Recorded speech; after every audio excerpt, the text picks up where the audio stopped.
आपल्यासोबत आमदार गोपीचंद पडळकर आहेत। आज बीडसाठी मेळावा जाते सर, मोठा मेळावा बीडमध्ये आयोजित केला जातोय। काय मेळाव्यापूर्वी जाण्याची भावना काय आहे आपली मेळाव्याच्या संदर्भातली?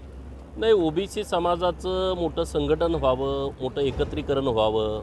ओबीसी समाज प्रचंड दबावाखाली आहे। गावागावामध्ये जरा वातावरण पूर्णपणे बदललेलं आहे आणि त्यामुळे लोकांशी जाऊन बोललं पाहिजे, चर्चा केली पाहिजे, लोकांचं मत जाणून घेतलं पाहिजे आणि आपण त्यांच्या पाठीशी आहोत हा विश्वास दिला पाहिजे। यासाठी आम्ही आज बीडला चाललो। सर, एक जो गॅजेट हैदराबाद गॅजेट निघालं होतं, त्या गॅजेटवरून आता असे मतप्रवाह होत आहेत की त्या गॅजेटचा खरं तर फायदा जो आहे तो मराठा समाजाला होत नाही।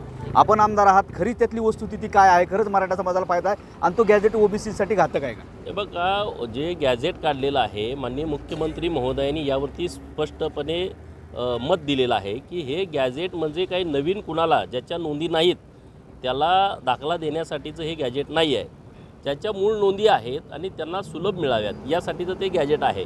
तरीसुद्धा आता लोकांच्या जाऊन भावना समजून घेणं आणि काही त्यात सरकारची मदत लागली तर ते सरकारच्या कानावरती पोहोचवणं यासाठी मी आज बीडला चाललो आहे। मनोज जरांगे देखील या मेळाव्याला विरोध करतायत, पाय ठेवू देऊ नये असे वक्तव्य मनोज जरांगेंनी केलेलं आहे। का बरं?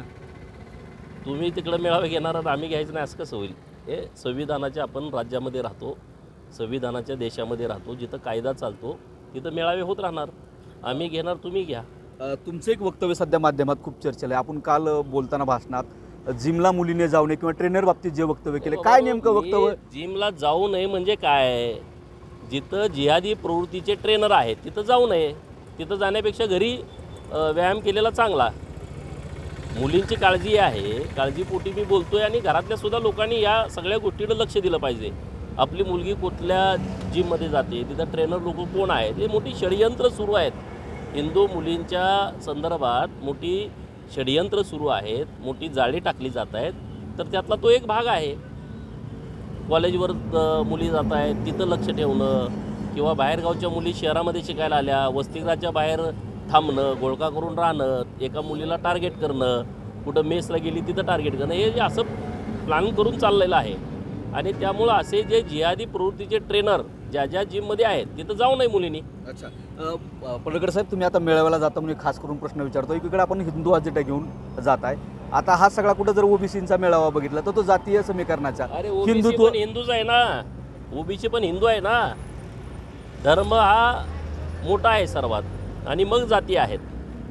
आता ओबीसींच्या हक्काचा विषय आलाय, गेलं पाहिजे। पण जाती एक तडा आता सगळा जो तणाव आहे तो निवळण्यासाठी एकीकडे मराठा आहे, एकीकडे ओबीसी उभा आहे। कशा पद्धतीने काय सरकारनं याच्याकडे सरकारनं काय करणार? दोन्ही बाजूनं दोन जर समाज उभा राहिले, सरकारनं काय करायचं सांगा? तुम्ही मुंबई जाऊन जाम केली, सरकारनं काय करायचं? सरकार अशा कचाट्यात आहे ना। हे मराठा समाजाच्या प्रमुख लोकांनी सुद्धा यामध्ये भूमिका घेतली पाहिजे। ते पण नुसते बघत बसलेत, ते काय या विषयावरती बोलत नाहीत। आणि यात मराठा समाजाचं पण हित नाही ना। मराठा समाजाचं मोठं अहित आहे। आज नाही तर उद्या कळेल, उद्या नाही तर परवा कळेल। म्हणजे हे जीआरवर अहित होतं असं नाही, जीआरचा विषय नाही। तुम्ही ज्या पद्धतीनं वातावरण दूषित करण्याचा प्रयत्न करताय किंवा ओबीसीतूनच आम्हाला आरक्षण पाहिजे, ही भूमिका योग्य नाही। अरे, ओबीसी म्हणजे गरीब लोक आहेत, त्यामध्ये मागास लोक आहेत, सामाजिक मागासले पण असणारे असंख्य घटक ओबीसीमध्ये आहेत। अजून त्यांना माहीतच नाही आरक्षण कसं असतं, आरक्षण कशासाठी खातात।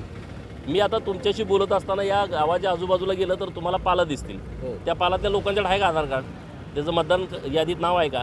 तो मताला गेला आहे का? नाही गेला ना। त्याला माहीत पण नाही आरक्षण काय आणि काय गोंधळ सुरू आहे। असे शेकडोच्या वर जाती अशा असतील की त्यांच्याकडे अजून दाखला पण नसेल। शेवटचा प्रश्न, याच्यावर आपलं जे जिमचं वक्तव्य त्याच्यावर विरोधक मात्र आपल्यावरती नेहमीप्रमाणे टीका करतात। विरोधक का दुसरं काय काम आहे त्यांना? मी काय म्हटलोय ते त्यांनी नीट समजावून घ्यावं। विरोधकांनाही माझा सल्ला आहे, तुमच्या घरातल्या मुली पण अशा जिममध्ये जात असतील तर तुम्ही त्याची चौकशी करा, परत अंगलट आल्यावर बोंबलू नका। विरोधकांना सुद्धा जो आहे तो पडळकर यांनी सल्ला दिलेला आहे की त्यांनी सुद्धा आपल्या मुली जर जिमला जात असतील तर त्याचं सुद्धा काळजी घेणं गरजेचं असल्याचं त्यांनी म्हणलेलं आहे। सागर जाधवसह बालाजी निरपळ, न्यूज 18 लोकमत, धाराशिव।